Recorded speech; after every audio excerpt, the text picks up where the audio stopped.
Un millionnaire découvre la vérité sur sa fiancée. La façon dont elle humiliait la femme de ménage, et ce qu'il fit ensuite, laissa tout le monde sans voix. Stéphane Aubert n'aurait jamais imaginé qu'un simple retour du travail puisse bouleverser à jamais son regard sur la femme qu'il s'apprêtait à épouser.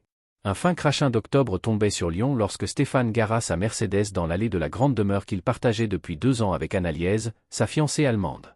À 40 ans, Stéphane avait bâti un empire dans le secteur des technologies, mais il avait toujours été fier de traiter ses employés avec respect et équité. Pour lui, cette philosophie devait aussi s'appliquer à sa maison. Comme à son habitude lorsqu'il rentrait plus tôt, il entra par la porte de service. Mais des éclats de voix provenant du jardin attirèrent son attention.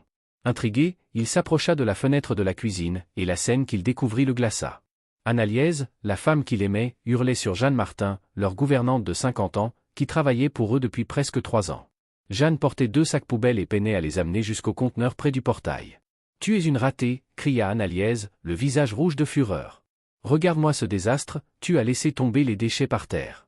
Tu vas tout recommencer et nettoyer ça correctement. » Stéphane resta figé. Jeanne s'était agenouillée et ramassait les restes de nourriture tombés d'un sac déchiré. « Je suis désolée, madame Anna Liez » balbutia-t-elle d'une voix tremblante. Le sac était trop lourd. « Je ne veux pas d'excuses » coupa sèchement Anna Liez. « Tu es payé pour faire ton travail correctement. Si tu n'es même pas capable de sortir les ordures sans faire de dégâts, peut-être devrais-tu chercher un autre emploi. » Le cœur de Stéphane se serra. Jeanne était une femme dévouée, toujours attentive à l'entretien de la maison, et dont le sourire bienveillant réchauffait chaque pièce. Il savait qu'elle vivait seule dans un petit appartement du quartier de la Croix-Rousse et que son salaire constituait sa seule ressource. « S'il vous plaît, ne me renvoyez pas » implora Jeanne en ramassant les déchets à main nue. « J'ai vraiment besoin de ce travail. Je vous promets de faire plus attention. » Anna Liez croisa les bras, satisfaite de voir sa détresse. « Nous verrons bien. Finis de nettoyer cette cochonnerie et ensuite tu laveras tout le carrelage de la cuisine. Et si je trouve ne serait-ce qu'un grain de riz par terre, tu es congédié. » Stéphane n'en croyait pas ses yeux. La femme qu'il pensait épouser en juin prochain humiliant ainsi une personne honnête et travailleuse pour un simple accident? Il se souvint de toutes les fois où Jeanne était restée plus tard pour aider lors des dîners spéciaux, de ses attentions lorsqu'il travaillait à domicile.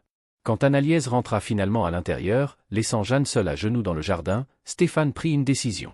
Il ne pouvait pas ignorer ce qu'il venait de voir, même s'il devait agir avec prudence. Quelques minutes plus tard, Jeanne entra en cuisine, les mains encore tremblantes, les yeux rougis par les larmes. Elle prit ses produits d'entretien et prépara un seau d'eau, sans se douter que Stéphane l'observait. À ce moment-là, une question terrible le frappa. Combien de fois cela s'était-il déjà produit en son absence? Combien de fois Jeanne avait-elle subi pareille humiliation? Et surtout, qui était vraiment Anna Liez quand elle pensait que personne ne la regardait? Le lendemain matin, Stéphane se réveilla avec une lourdeur dans la poitrine. À ses côtés, Anna Liez dormait paisiblement, comme si de rien n'était.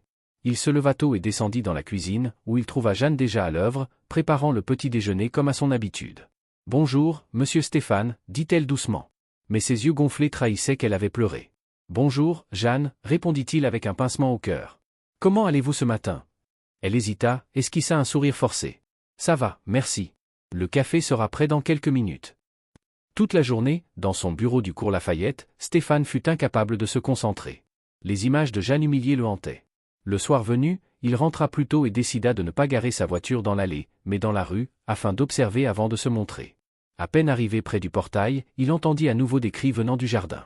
Se cachant derrière la haie, il vit Anna Liez ordonner sèchement à Jeanne de planter de nouvelles fleurs, malgré la terre détrempée par la pluie de la nuit précédente. « Plus vite » s'énervait Anna Liez. « Regarde-toi, tu as les mains couvertes de boue, on dirait des griffes. » Jeanne, silencieuse, s'exécutait avec soin, bien que ses vêtements soient déjà tachés. « Et après ça, tu nettoieras encore toute la maison » poursuivit Anna Liez. « Pas question que tu y entres en salissant partout. » C'en était trop.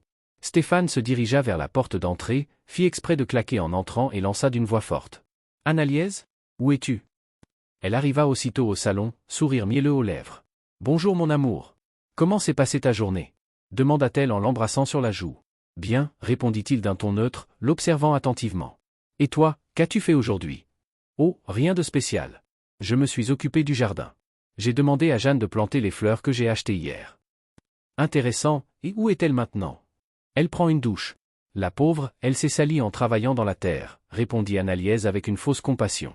Cette nuit-là, tandis qu'Anna Liez dormait, Stéphane resta éveillé, songeant à ce qu'il avait vu. Il savait que confronter la vérité signifierait probablement la fin de leur fiançailles. Mais il comprenait aussi que fermer les yeux équivaudrait à cautionner l'injustice. Le matin suivant, il prit son petit déjeuner seul, alors qu'Annaliese dormait encore. Jeanne travaillait en silence, mais évitait son regard, comme honteuse. « Jeanne, dit-il doucement. Pouvez-vous venir un instant ?» Elle se retourna, nerveuse. « Oui, monsieur Stéphane, ai-je fait quelque chose de mal ?» Sa question lui serra le cœur. « Non, bien au contraire. Je veux que vous sachiez que vous avez toujours accompli un travail exemplaire ici. Cette maison n'a jamais été aussi bien tenue que grâce à vous. » Les yeux de Jeanne se remplirent de larmes. « Merci, cela signifie beaucoup pour moi. » Ce jour-là, Stéphane sut qu'il devait agir. Il organisa soigneusement un tête-à-tête avec Annaliese dans le jardin. Jeanne, occupée à la buanderie, était à distance, mais assez proche pour percevoir ce qui allait se jouer. « Mon amour, tu sembles si sérieux, » lança Annaliese, s'approchant avec un sourire calculé. « Est-ce que quelque chose s'est mal passé au travail ?»« Non, » répondit Stéphane calmement. « C'est ici, à la maison, que quelque chose s'est mal passé. Nous devons parler de la façon dont tu traites Jeanne. » Le sourire d'Annaliese s'éteignit aussitôt. « Qu'insinues-tu ? Je t'ai vu. Je t'ai entendu. Tu l'humilies pour des broutilles, un sac poubelle déchiré, un peu de terre sur ses mains après avoir planté des fleurs que toi-même lui as demandé de mettre en terre. » Annaliese croisa les bras, sur la défensive. « Stéphane, c'est notre employé. Si je n'exige pas la qualité, qui le fera ? Toi, tu es toujours au bureau. Tu ne vois pas ses erreurs. » « Ses erreurs, répliqua-t-il en secouant la tête. Jeanne est l'une des personnes les plus méticuleuses et dévouées que je connaisse. Le problème n'est pas son travail. Le problème, c'est que tu prends plaisir à rabaisser quelqu'un qui ne peut pas se défendre. » Annaliese devint écarlate. « Comment oses-tu m'accuser de ça ? Parce que je t'ai entendu. Hier, avant-hier. Je t'ai vu la forcer à travailler dans la boue.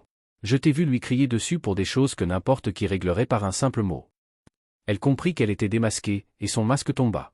Et alors ? Elle doit savoir rester à sa place. Des gens comme elle doivent être rappelés à l'ordre, sinon ils deviennent négligents.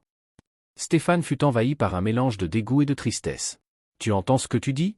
Des gens comme elle ? » « J'ai dit la vérité, » explosa Annaliese. « Tu es riche, Stéphane, mais tu oublies qu'il existe une hiérarchie. Chacun doit connaître sa place. » À cet instant, Stéphane sut qu'il prenait la bonne décision. Stéphane fit signe à Jeanne d'approcher. « Jeanne, pouvez-vous venir, s'il vous plaît ?» La gouvernante arriva, hésitante, inquiète de ce qui pouvait se passer. Annaliese, blême, sentit que quelque chose d'important allait arriver. Stéphane regarda Jeanne droit dans les yeux. « Depuis 3 ans, vous prenez soin de cette maison avec un dévouement exemplaire. Vous n'avez jamais été en retard, vous n'avez jamais négligé la moindre tâche, et vous avez toujours traité tout le monde avec respect et gentillesse. » Jeanne baissa les yeux, ne comprenant pas où il voulait en venir. « C'est pourquoi, » poursuivit Stéphane, « à partir d'aujourd'hui, vous ne travaillerez plus pour nous. » Le cœur de Jeanne se serra. Annaliese, elle, esquissa un sourire triomphant, convaincue que Stéphane venait d'accéder à son désir. Mais Stéphane n'avait pas terminé. « Vous ne travaillerez plus pour nous, parce que vous serez désormais chez vous. Je viens d'acheter la maison de la rue de 16, celle que vous aimiez tant chaque fois que nous passions devant. À partir d'aujourd'hui, elle est à vous. » Jeanne écarquilla les yeux, incapable de croire ce qu'elle venait d'entendre. Annaliese resta bouche bée. Stéphane sortit alors une enveloppe de sa poche. « Et voici un chèque. Il vous garantit de ne plus jamais subir la moindre humiliation, de pouvoir vivre le reste de votre vie dans la dignité. » Les larmes jaillirent des yeux de Jeanne, ses jambes tremblaient. « Monsieur Stéphane, je ne peux pas accepter. »« Vous pouvez et vous devez accepter, » répondit-il fermement mais avec douceur. « C'est la moindre des choses après tout ce que vous avez fait pour cette maison et pour moi. Vous avez toujours agi comme une famille, même quand tout le monde ne vous traitait pas ainsi. » Annaliese, choquée, finit par éclater. « Stéphane, es-tu devenu fou ? Comment peux-tu donner autant d'argent à une simple domestique ?» Il se tourna vers elle, le visage fermé. « Non, Annaliese. Jeanne n'a jamais été une simple domestique. C'est une femme qui a entretenu notre foyer avec amour. Mais tu n'as jamais su le voir, parce que tu considères les gens seulement comme supérieurs ou inférieurs. » Il marqua une pause, regardant autour de lui le jardin impeccablement tenu. « J'ai bâti ma fortune en traitant les gens avec respect. Jamais je n'ai humilié, jamais je n'ai pensé avoir le droit d'écraser quelqu'un. Mais toi, tu as montré que tu ne partageais pas mes valeurs. » Annaliese tenta une dernière fois. « Nous pourrions en discuter. J'ai peut-être été un peu dur avec elle, mais... » « Un peu dur ?» coupa Stéphane. « Non. Nos fiançailles sont rompues. Je ne peux pas épouser quelqu'un qui traite les autres comme tu as traité Jeanne. » Un silence lourd s'abattit. Jeanne tenait encore l'enveloppe, bouleversée.